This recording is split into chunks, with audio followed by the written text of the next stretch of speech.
कि मेरे पे गंदी नज़र रखता था, गंदी सोच है इसकी। मेरी टांगे पकड़ लेनी, कभी मेरे बाजू दबाने शुरू कर देने, कभी मुझे शहबाज ने जी मेरे साथ कभी मुझे कहता था अपने हाथों से चाय पिलाओ। तुला हुआ है इस टाइम। आज 10 साल बाद उसे याद आया तारिक टैडी के इंतकाल के बाद। जब तारिक टैडी जिंदा थे तब कहाँ मर गया था ये। तारिक टैडी ड्रामे पे जाता था, इसकी गैर मौजूदगी में लड़कियां लेके आता था। ये कहाँ का है? अच्छी होती थी, वो हमें गिफ्ट भेजते थे हैप्पी बर्थडे पे। बिस्मिल्लाहिर्रहमानिर्रहीम। अस्सलाम वालेकुम नाज़रीन, मैं हूँ राजा नसीर और आप देखने आ रहे हैं डिजिटल मीडिया। नाज़रीन, मैं इस टाइम लाहौर में एक जगह पर मौजूद हूँ। मेरे साथ मरहूम तारिक टैडी साहब की साहब का अहलिया मौजूद है। आप देख सकते हैं कि उनके साथ ये इनकी एक बेटी भी मौजूद है। एक बेटी घर में बीमार है। बाजी ने हमें बताया, हमारे लिए ये बहन है, काबिल एहतराम है।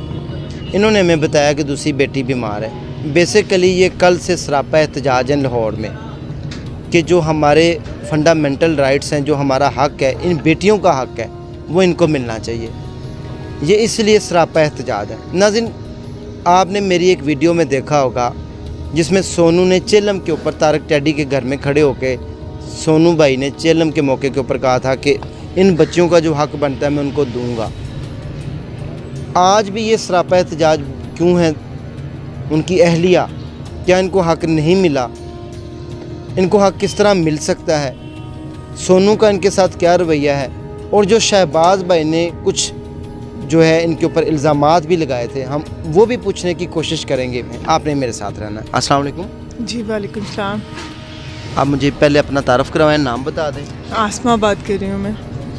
आसमा, मुझे ये बताएं कि सबसे पहले जैसे आपने इंट्रो में सुन लिया कि तारिक टैडी मरहूम के अल्लाह उनकी बख्शिश फरमाए, जो भाई थे उन्होंने आपके ऊपर कुछ इल्ज़ामात लगाए थे कि ये बसने वाली औरत नहीं है, ये बसना नहीं चाहती, ये घर में नहीं चाहती थी, इन्होंने ऑक्सीजन बंद कर दी हमारे वालिद की, ये हो गया वो हो गया। क्या कहना चाहेंगे आप उनके रिस्पॉन्स? वो सर झूठ बोल रहा है। वो गंदा इंसान है। वो कीचड़ उछालने पे तुला हुआ है इस टाइम। आज 10 साल बाद उसे याद आया तारिक टैडी के इंतकाल के बाद। जब तारिक टैडी ज़िंदा थे तब कहाँ मर गया था ये हैं। वैसे तो ये बड़ी ज़बानें चलाता है, इसको शर्म नहीं होनी चाहिए? इसके घर में बेटियाँ नहीं हैं। आज हमारे पे कीचड़ उछाल रहा है, कल अपनी घर में उछालो ना, फिर तुम्हें पता चले।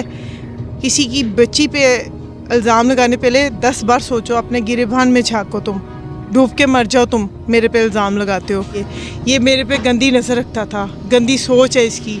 मेरी टांगे पकड़ लेनी, कभी मेरे बाजू दबाने शुरू कर देने, कभी मुझे शहबाज ने जी मेरे साथ कभी मुझे कहता था अपने हाथों से चाय पिलाओ, अपने हाथों से खाना खिलाओ। ये कहाँ का कानून है? ये कहाँ हदीस में लिखा हुआ है? कहाँ लिखा हुआ है तो मुझे बताएं, आप ही बता दें। देखें, इस बंदे ने मुझे इतना तंग करता था कि हमारे मियाँ बीवी की लड़ाई भी यही करवाता था। यही मेरा घर ख़राब करने वाला बंदा भी यही है। अब तारिक टैडी ड्रामे पे जाता था, इसकी गैर मौजूदगी में लड़कियां लेके आता था। ये कहाँ का है कोई इससे देख रहा है?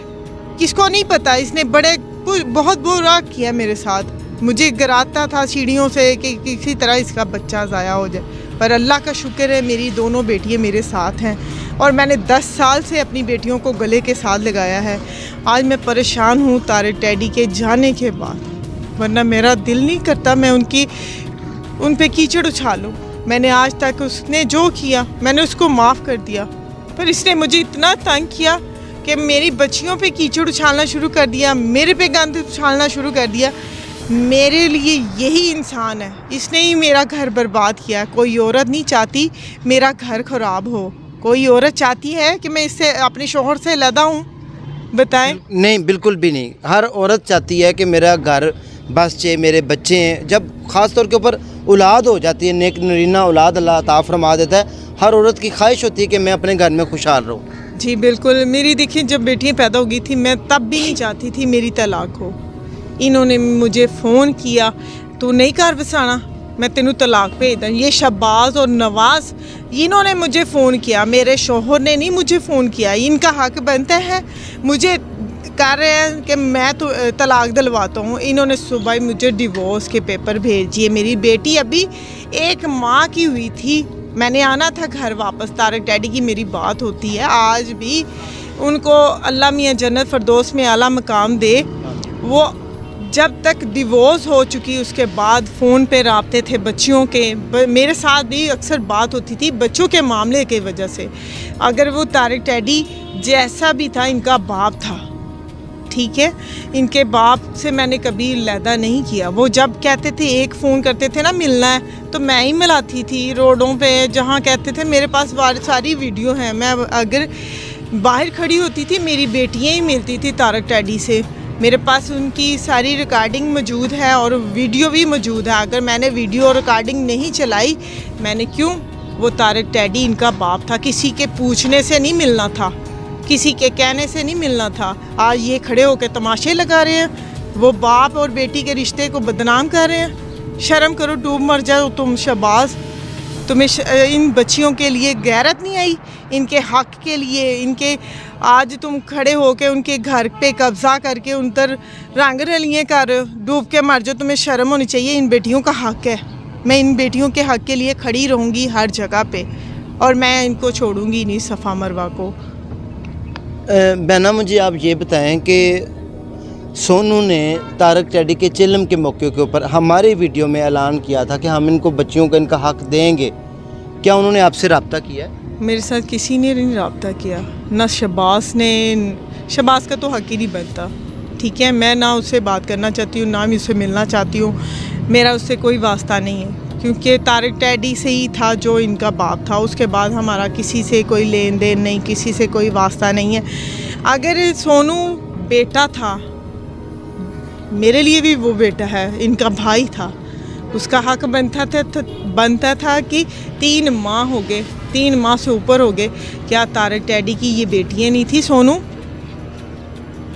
आज वो खड़ा होके कहता है मैं बच्चों का हक दूंगा। वो आपके सामने कहता है, उसने तो हालचाल सारी दुनिया के सामने कहा उसने, जब हम उधर जेलम पर। देखिए वो झूठ बोल रहा है। उस बच्चे ने एक फ़ोन नहीं किया, हमें कोई राब्ता नहीं किया कि सफ़ा मरवा का हक दिया जाए। क्या सफ़ा मरवा नहीं नज़र आई? तुम्हें याद नहीं आई? बहनें नहीं याद आई? ये तो बच्चा पहले भी नहीं फ़ोन करता था। 10 साल हो गए इसने कभी चीचावत नहीं, बच्चों को नहीं मिलने आया, कभी इसने फ़ोन नहीं किया, कभी हाल चाल नहीं पूछा। अगर किया है तो सफ़ा मरवा करती थी, अपने पापा से पूछती थी सोनू भाई कैसा है, सोनू भाई से कभी बात करवा दिया करें, वो करवाते थे। पर ये मिलती भी थी, आखिरी लम्हे तक इन्होंने मैसेज करते रहे। आपको शायद सुनाई भी होंगी उन्होंने रिकॉर्डिंगें, अब वो भी सुनाई होंगी जो वो करते थे। देखें बच्चियों का हक बनता था, हर बंदा कहता है इनका हक बनता था, इन्होंने मिलने नहीं दिया, आखिरी लम्हे तक नहीं मिलने दिया। मुझे छोड़ो, एक साइड भी कर दो, पर बच्चियों को तो हक बनता था, इन्होंने नहीं। बेटियाँ थी, ज़ाहिर बाप के लिए सब कुछ होता है। देखिए आखिरी लम्हे कोई बातें होती हैं, यादें ही होती हैं। शायद उसकी कोई हसरत होगी अपनी बेटियों को मिलने के लिए, इन्होंने नहीं मिलने दिया। वो आखिरी लम्हे ये कह गया था कि खर्चा जमा करवा दें, खर्चा जमा करवा दें। देखें 18,000 अगर जमा करवाया, वो पिछला जमा करवाया, जो 26,000 बनता है वो नहीं जमा करवाया इन लोगों ने। देखिए मेरा 6 माह से मैं खर्चा नहीं ले रही, जब से खर्चा बढ़ा है वो मैंने खर्चा नहीं लिया। अब तारक डैडी के इंतकाल के बाद जो फीसें पड़ी हैं ना स्कूल की, वो जमा नहीं मैं करवा सकी।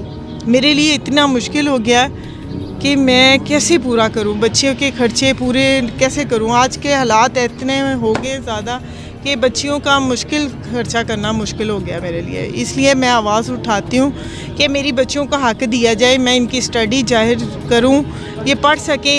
इनके बाप की ख्वाहिश थी कि इनको हिफ़्ज़ करवाना, कैसे करवाएं बताएं? कोई आवाम मेरी सुन रही है?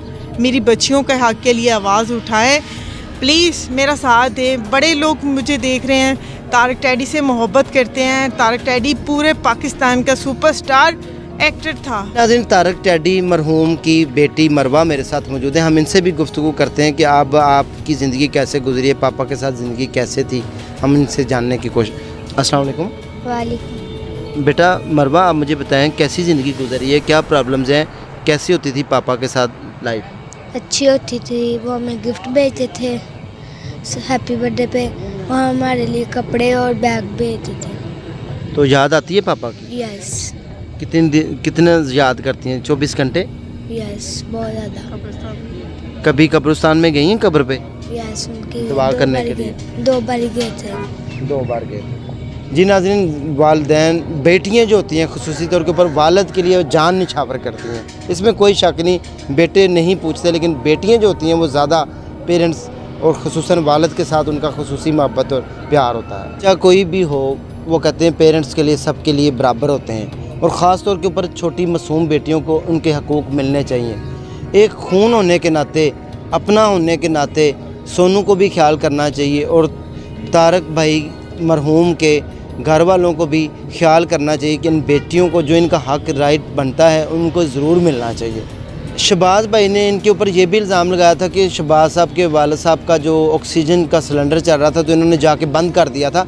ये भी सवाल हम इनसे क्लैरिफाई कर लेते हैं वीडियो क्लोज़ करने से पहले। देखिए, मेरे वाल साहब ने मुझे कोई डॉक्टर नहीं बना के भेजा। मैं तारक डैडी की बीवी थी, कोई नर्स नहीं थी। अगर मैं खिदमत करती थी तो एक मेरे वालिद साहब की थी। मैंने कभी कोई सिलेंडर नहीं बंद किया, ना कभी हाथ लगाया, ना ऑक्सीजन को हाथ लगाया, और ना ही इंजेक्शन मुझे नहीं लगाना आता। मैं कोई डॉक्टर नहीं, कोई सिस्टर नहीं हूँ। मतलब इससे आपका कोई लेना मेरा देना कोई वास्ता नहीं था। आपने ये काम नहीं किया। वो तारिक अपने वालिद साहब की हर चीज़ पूरी करते थे। अल्लाह मियाँ उनको जन्नत फिरदौस में आला मकाम दे। हाजी साहब बहुत अच्छे इंसान थे। अल्लाह ताला उनके लिए भी कब्र की आसानियाँ करे। मेरे देखने वाले जितने बहन भाई, प्लीज़ और हुक्मरानों से अपील है, इन बच्चियों का साथ दें। हम गवर्नर हाउस के बाहर भी खड़े रहें, पर किसी ने हमारी आवाज़ नहीं सुनी अंदर तक। क्या बेटियों का हक नहीं? वो फ़नकार है तारक डैडी, जिसने 30 साल पाकिस्तान की खिदमत की। मुझे छोड़ दे, एक साइड पे कर दे, मैं उसकी बीवी जो भी थी तो साहब बीवी हूँ, पर फिर भी इन बच्चियों के हक के लिए हर जगह पे मेरे साथ दें, इनके लिए आवाज़ उठाएं। तारिक डैडी की वो बेटियां हैं, इनका हक बनता है इनकी स्टडी का। ये तो अभी छोटी हैं, मासूम हैं, क्या करेंगी आगे जाके। मैं नहीं चाहती मेरी बच्चियों का मुस्तकबिल तबाह किया जाए। Please, thank you. नाज़रीन, इसी के साथ अपने होस्ट राजा नसीर को इजाज़त दें। दुआओं में याद रखें। अगले सेगमेंट में दोबारा मिलते हैं। और अगर आपने इनकी वीडियो शेयर ना की तो आपने इनके साथ ज़्यादती की, इन बच्चियों के साथ सफ़ा और मरवा के साथ ज़्यादती की। जी नाज़रीन, अल्लाह हाफ़िज़।